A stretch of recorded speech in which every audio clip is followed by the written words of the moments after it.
Hormat, gerak, yang kaya. Di tegap, sanalah gerak, aku istirahat di tempat, berdiri gerak.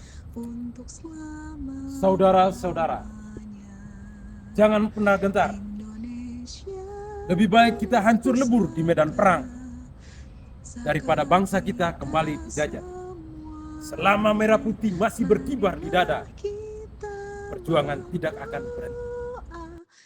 berdoa, Percayalah, Indonesia melalui persatuan dan keyakinan kepada Tuhan Yang Maha Esa, kita pasti akan menang. Merdeka! Merdeka! Riwayat singkat Jenderal Sudirman. Jenderal Besar TNI Raden Sudirman merupakan perwira tinggi Indonesia pada masa Revolusi Nasional Indonesia. Beliau adalah Panglima Besar Tentara Nasional Indonesia pertama. Ia sangat dihormati secara luas di Indonesia dan pada tahun 1964 ia secara resmi ditetapkan sebagai pahlawan nasional. Sejarah singkat Jenderal Sudirman. Yang pertama, dia menjadi seorang guru sekolah Muhammadiyah pada tahun 1936. Selanjutnya, pada tahun 1943, dia mengikuti pendidikan militer Jepang. Pada tahun berikutnya, yaitu tahun 1944, dia menjadi Komando Batalion Peta. Dan pada tahun 1945, beliau pun bergabung dengan TKR, Tentara Keamanan Rakyat. Pada tahun yang sama, Jenderal Sudirman itu dipilih menjadi Panglima Besar Tentara Keamanan Rakyat.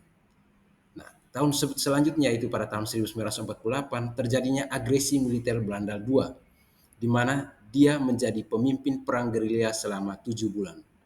Nah, berkat kepemimpinannya sebagai pemimpin gerilya pada tahun itu, Belanda pun mengakui kedaulatan rakyat Republik Indonesia. Tapi sayangnya, pada tahun selanjutnya yaitu tahun 1950, beliau pun wafat. Setelah kelompok kami mempelajari tentang riwayat hidup dari Jenderal Sudirman, selanjutnya kelompok kami akan menganalisa tentang nilai-nilai berakhlak yang telah diaktualisasikan oleh Jenderal Sudirman dalam keseharian hidupnya. Yang pertama, berorientasi pada pelayanan. Jenderal Sudirman selalu mengutamakan kepentingan bangsa dan rakyat di atas kepentingan pribadi.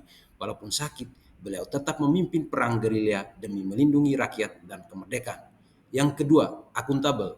Setiap keputusan perjuangan selalu ia pertanggungjawabkan, baik kepada rakyat, pasukan, maupun Tuhan. Ia memegang teguh sumpah prajurit dan janji untuk membela NKRI. Yang ketiga, kompeten. Dengan kemampuan strategi perang gerilya, Jenderal Sudirman berhasil memimpin TNI untuk tetap eksis melawan Belanda walaupun dalam keadaan terbatas. Nilai keempat, harmonis. Beliau senantiasa menjaga kebersamaan dengan rakyat, hidup sederhana, dekat dengan para pejuang dan masyarakat, sehingga menumbuhkan rasa persaudaraan. Nilai yang kelima, loyal.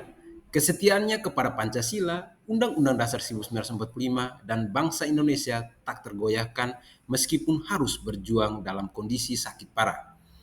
Nilai yang keenam, adaptif. Jenderal Sudirman mampu menyesuaikan strategi perang dengan kondisi medan, situasi, serta keterbatasan pasukan, sehingga perang gerilya menjadi senjata ampuh melawan penjajah. Yang terakhir, nilai kolaboratif. Ia tidak berjuang sendiri, tetapi bersama rakyat, pasukan TNI, dan para tokoh bangsa untuk mempertahankan kemerdekaan Indonesia. Buah manggis jual di Bekasi. Sekian dan terima kasih. Semoga bermanfaat bagi kita semua.